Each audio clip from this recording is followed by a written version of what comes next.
ఆనంద భైరవి శరణ్య ఇద్దరూ కలిసి షమీర అరేంజ్ చేసిన చితి దగ్గరకు వస్తారు. వాళ్ళు వచ్చేసరికి షమీర చితి మీద పడుకొని ఉంటుంది. చితి మీద పడుకున్న షమీర, ఓరి నాయనో వీళ్ళొచ్చారేంటి, దర్శన్ వస్తాడనుకున్నాను, ఆ పిచ్చోడు గనక ఇంట్లో చెప్పాడా ఏంటి అని షమీర ఆనంద భైరవి శరణ్యను చూసి మనసులో అనుకుంటూ ఉంటుంది. ఇక షమీర అరేంజ్ చేసిన ఆర్టిస్టులు ఏడుస్తూ ఉంటారు. అమ్మ షమీర, నీకు అప్పుడే నూరేళ్ళు నిండిపోయాయా అని చెప్పి ఏడుస్తూ ఉంటే ఆనంద భైరవి వాళ్ళని చూసి, అమ్మా మీరు షమీరకు బంధువులవుతారా అని చెప్పి అడుగుతూ ఉంటుంది. అవునమ్మా, నేను పెద్దమ్మ వరుస అవుతాను, తను మేనత్త వరుస అవుతుంది అని చెప్పి చెప్తూ ఉంటారు. మిమ్మల్ని ఎక్కడో చూసినట్టుందమ్మా, సీరియల్ ఆర్టిస్ట్లా అని చెప్పి ఆనంద భైరవి అడుగుతూ ఉంటుంది. అవునండి, మేము సీరియల్ ఆర్టిస్ట్లం, బాగా యాక్టింగ్ చేస్తున్నావా అని చెప్పి వాళ్ళు అడుగుతూ ఉంటారు. బాగా చేస్తున్నారు, మీరు చేస్తున్న పర్ఫార్మెన్స్ అంతా ఇక్కడే కనిపిస్తుంది అని ఆనంద భైరవి అంటుంది. ఇక ఆనంద భైరవి షమీర వైపు చూస్తూ ఉంటే అనన్య కాంచన చాటుగా నుంచొని చూస్తూ ఉంటారు. అమ్మా వీళ్ళొచ్చారు, ఇప్పుడు షమీరను వీళ్ళు చితి మీద తగలపెట్టేస్తారేమో అని చెప్పి అనన్య అంటూ ఉంటుంది. అవునమ్మి, రికార్డులో షమీర నిలిచిపోతుందేమో, తన చితిని తానే పేర్చుకొని కాలి బూడిదయి ఖచ్చితంగా రికార్డులో నిలిచిపోతుంది అని చెప్పి కాంచన అంటూ ఉంటుంది. అమ్మా ప్లాను ఫెయిల్ అయిందని బాధపడకుండా ఏంటి అలా మాట్లాడుతున్నావు అని చెప్పి అనన్య అంటుంది.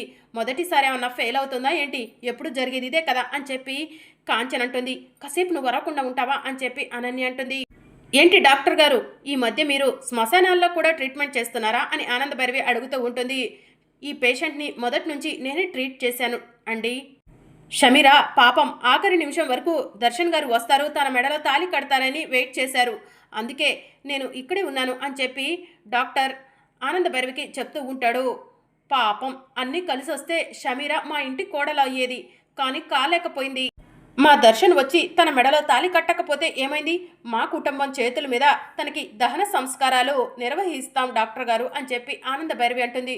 ఓరి నాయనో, వీళ్ళు బ్రతికుండగానే నన్ను కాల్చి బూడిద చేసేలా ఉన్నారే అని చెప్పి షమీర మనసులో అనుకుంటూ ఉంటుంది.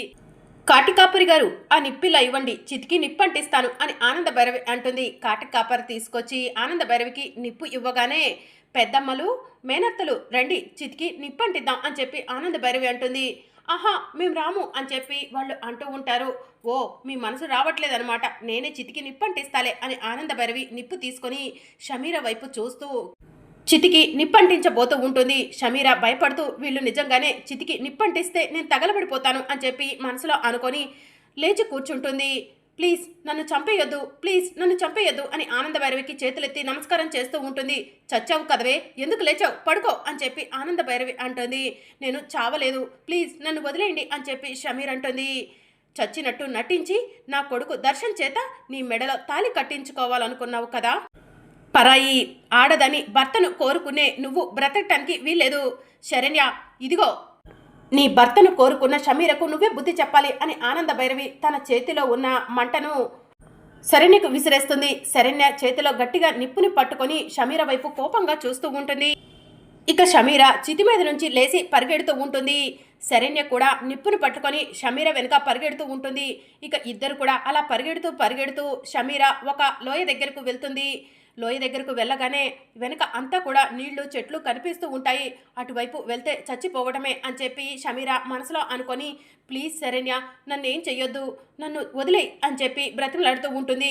ఎందుకు వదిలేయాలి నిన్ను, నా బ్రతుకుని కాల్చి బూడిద చేస్తా అన్నావు కదా, నేను మాత్రం నిన్ను ఏం చేయకుండా ఎలా వదలాలే చెప్పు అని చెప్పి శరణ్య షమీరను అడుగుతూ ఉంటుంది.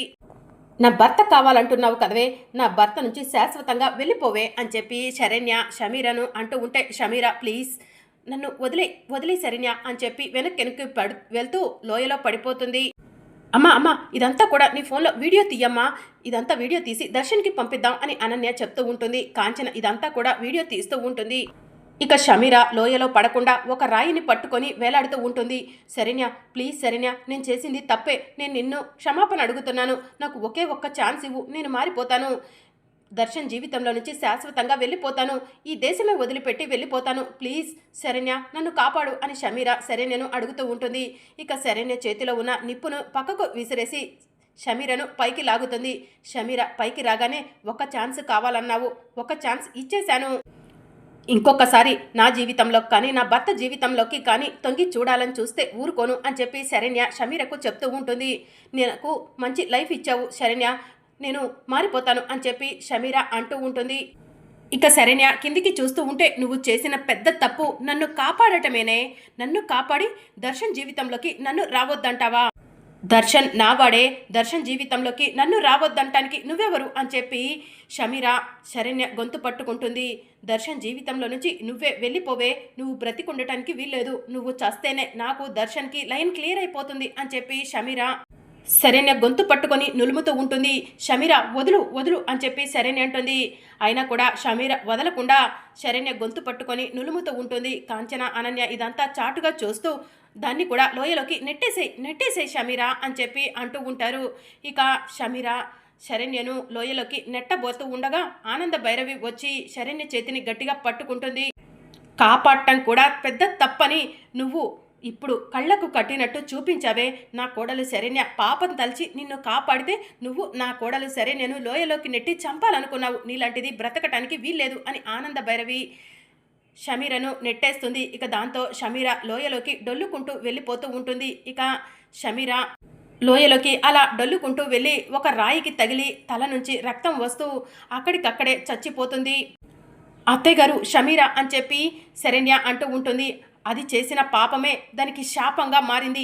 ఇక నీ జీవితంలోకి ఆ షమీర తొంగి చూసే ప్రసక్తే లేకుండా చేశాను అని చెప్పి ఆనంద భైరవి అంటూ ఉంటుంది. ఇదంతా చూస్తున్న అనన్య కాంచనతో వీడియో తీపిస్తూ ఉంటుంది. మరి అప్కమింగ్ ఎపిసోడ్లో ఏం జరగనుందో తెలుసుకోవాలనుకుంటున్నారా? అయితే ఛానల్ను సబ్స్క్రైబ్ చేసుకోండి.